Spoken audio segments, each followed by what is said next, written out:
Welcome, Dr. Brad Bushman, Thank you. Professor of Communications, and Rinehart, Chair of Mass Communications. Yeah, welcome, Brad. Thank you. So, gosh, there's so much about you, I know, and we're going to have to distill this down into something like 30 minutes or so, but can you share with us your journey, how you got into social psychology? I know you've got degrees in education and statistics, and so yeah, how did you make your way to this place of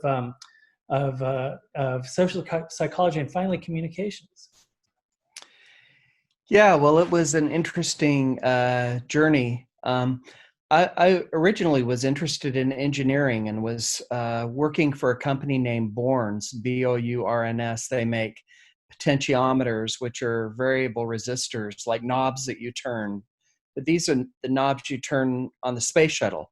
And I was making a lot of money, and actually, they were paying for some of my education. But while I was in college, I just happened to be in the honors program, and I was taking typical honors courses. I don't know, Western civilization and Greek mythology. And I just happened to take an honors course in human aggression, and it literally changed my life. We read lots of scientific articles about aggressive behavior, and I was hooked. And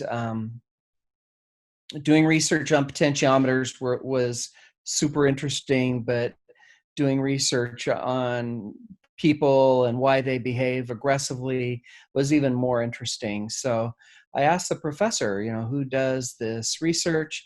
And he said, well, typically social psychologists do. Well, didn't even know what a social psychologist was. So I said, well, how do I become a social psychologist? He said, well, you need a PhD. I said, okay, well, how do I get that? And what do I do when I have that? He said, well, you have to teach and do research. Well, so I got a master's degree in education to help me be a better teacher, and a master's degree in statistics to help me be a better researcher. And then my PhD was in social psychology. Absolutely amazing. What a journey. And now you do this incredible research. You're known around the world for your work on media and violence.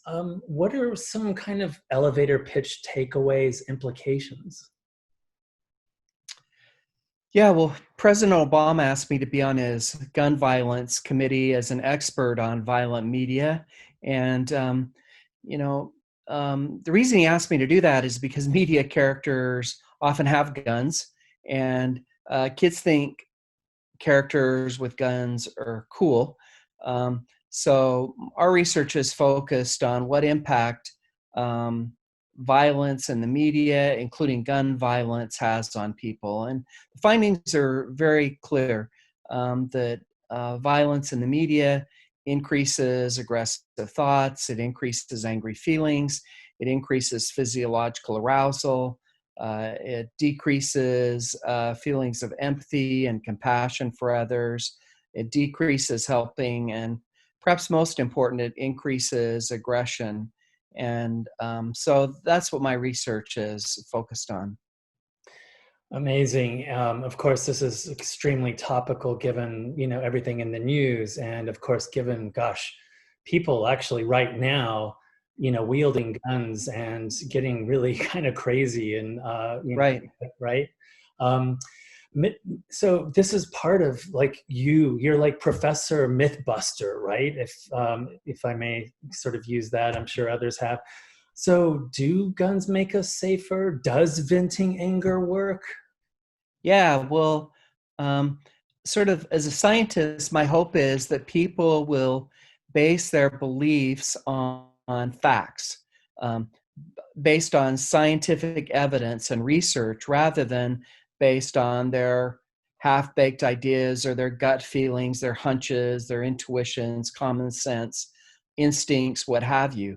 And so some of the things that people believe in are true. And our research has shown that those things are true. Like, many people have heard of the word hangry, which is hungry plus angry. And um, and they've noticed that when people get hungry, they become cranky and irritable and aggressive. And our research has shown that's not a myth. That's true. And we did the first research we didn't come up with the term hangry, but we did the first research to test it and explain why it occurs. It occurs because of low levels of glucose. But other things people believe are, in fact, myths, even though they might think they're true. So one example is that guns will make you safer, and a lot of people buy guns for self-protection. Some people buy guns to go hunting and whatever, but other people buy guns for self-protection. But if you look at gun-related deaths, uh, like if you look at 100 gun-related deaths, about 78 of those are suicides. About 34 of those are accidents. I'm sorry, 34 of those are homicides, and about 2 of those are accidents, and only one, 101, is using a gun to protect yourself from somebody who's trying to harm you. So like less than 1% of gun-related deaths are you using a gun for self-protection. Almost all of them are suicides or homicides. And there are twice as many accidents as using a gun to protect yourself. So if people buy a gun thinking it will make them safer, they're wrong, because that gun is much more likely to be used to harm you or somebody you know and love than it is to be used to kill a stranger. Wow, I'm sure you've gotten a lot of pushback against that too. Venting anger, of course, this is another myth I think that you bust up for us. Yeah, so a lot of people think that when you become angry, you should get it off your chest, blow off steam. And when people do that, they report, "Oh man, I feel so good. That felt so good." But people also feel good after they take street drugs or eat chocolate or whatever. And that, just because you feel good doesn't mean it's healthy behavior. And so our research has shown that venting anger to get rid of it is like using gasoline to put out a fire. It just feeds the flame. When people are angry, they need to calm down. But when people vent, they don't calm down. They hit, they kick, they yell, they scream, they shout, they punch.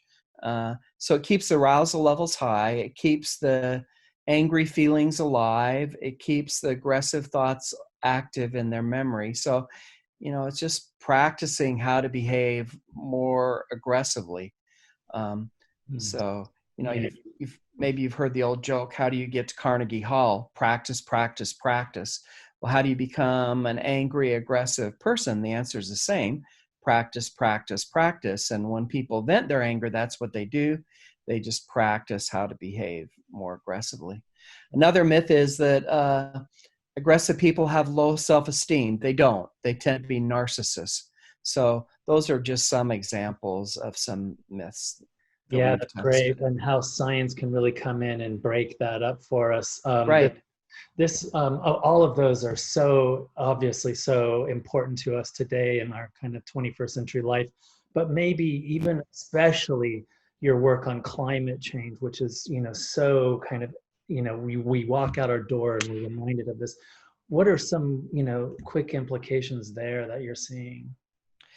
Yeah, well, I think when people think of, first, I don't like the word climate change because I think it's sanitized language or euphemism for what really is happening, which is global warming. The climate is changing, but it's not going up and down. It's going up and up and up and up. And so I prefer to use the term global warming.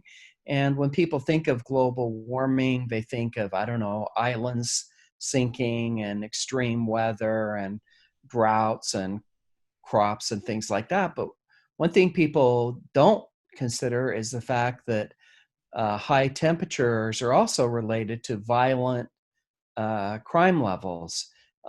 So our research has shown that hot temperatures increase violent crimes, but they don't increase nonviolent crimes. So that's one effect of global warming that people hardly ever consider, is that it's making the world a more violent place. And those are the direct effects, but there are also indirect effects, like as the world becomes hotter, um, precious resources become scarcer, so people are fighting over them. And also people can become displaced as sea levels rise. Well, then they move into your city, and how does that, people usually don't welcome them with open arms, so that can cause conflict too. Yeah, all sorts of residuals there that often we're not alerted to or mindful of.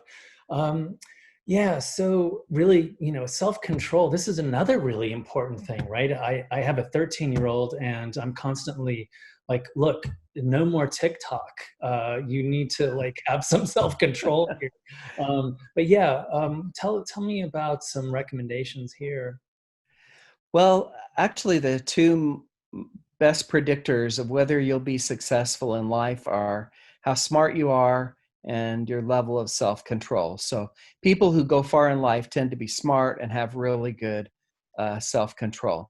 So it's a very important topic, and it's very wide-ranging and can influence success in many areas. And I think what people don't realize is that self-control is like a muscle. The more you exercise it, the stronger it becomes. So, your 13-year-old can exercise self-control by setting limits on the amount of time they consume TikTok.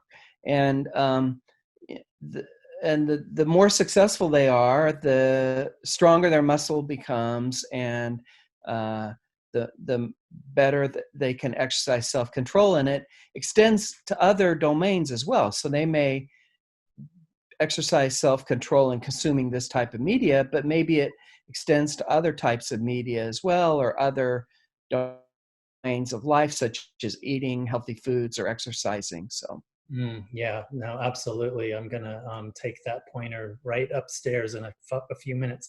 Um, so yes, you've gone to all sorts of really great universities, all sorts of degrees that you worked hard to get. But what was the thing that you loved most about college, Brad? everything, everything. It's so exciting to be able to learn new things. And I think it's a liberal art education is especially important because you get to learn about things you didn't expect to learn about. Like, that honors course in human aggression. I wanted to be an engineer, but that course literally changed my life. So um, I think college, those were the best years of my life, and I really enjoyed studying and learning, and finally applying knowledge that I learned in college. So make the most of it. It's really great. Yeah, I'm so excited to see our high school students, make that step into the space. Yeah, And to be open, right? To be open. Maybe the thing they thought they wanted to do isn't actually the thing that's going to give them the most, rewards in life. right. My dad was a firefighter, and he really hated his job. And it's high risk, low pay. And when we were kids, he told us over and over again, you've got to find a job you love. And so his advice to us kids was to find everything you love, right? And then of all the things you love, find the things you're really good at, because nobody's going to pay you any money to do something you're bad at. And then of all the things you really love that you're good at, choose the one that makes the most money. And so that was the advice my dad gave me. And that's pretty good advice, especially coming from a firefighter there. So Yeah, yeah. I'm going to take that advice. Okay. So you, like what is like the Brad Bushman trademark of, bringing this stuff into your classroom? I know your classrooms are packed. The topics are really exciting. Your research is really amazing. You're very charismatic, but is there a sort of I don't know, a Brad Bushman trademark technique? Science first. The classroom is not a place for me to share my opinions or attitudes or beliefs, but it's it's a place to learn about science and how science can help us answer questions, and how to be critical thinkers and to be intelligent consumers of information. I think one of the biggest problems facing the world today is misinformation, right? We've got to fact check everything. We can't just take things on face value. So I really think that the foundation of our belief should be scientific research. I really believe that education's the best hope for the future for any problem, not just COVID-19, but anything. Science helps us with those answers and being a critical thinker. So, and I think, I'm a scientist, but I think the arts are also very important, that, and the humanities, that liberal education is extremely important, to be respectful of other people, regardless of their religious beliefs or skin color or gender identity or sexual orientation or what have you, right? So I think, an education and science is really important in my classroom. Yeah, lovely, wonderful. I'm right with you. So, what is next for Brad Bushman? Well, my research now focuses on gun violence. So that's really what I'm focusing on. And yeah, I think 2015, for the first time in the history of the US, the number of gun-related deaths was higher than the number of motor vehicle-related deaths. And um, and every year since that, the difference has increased. And we did a lot to make cars safer. We used stronger materials to make them, seat belts to keep people safe. We put infants in car seats. We put young children in the back seat. We put safer glass, reduced speed limits, did a number of things to make cars safer. And I think gun violence, the U.S. is really an outlier when it comes to gun violence. The level of gun violence in the U.S. is, on average, I think, over 20 times higher than in any other developed country. So I want to study this topic. I think it's really important right now. Absolutely. I couldn't agree with you more. The Rinehart Chair of Mass Communications, Professor of Communications, Brad Bushman, thank you so much. Yeah, my pleasure.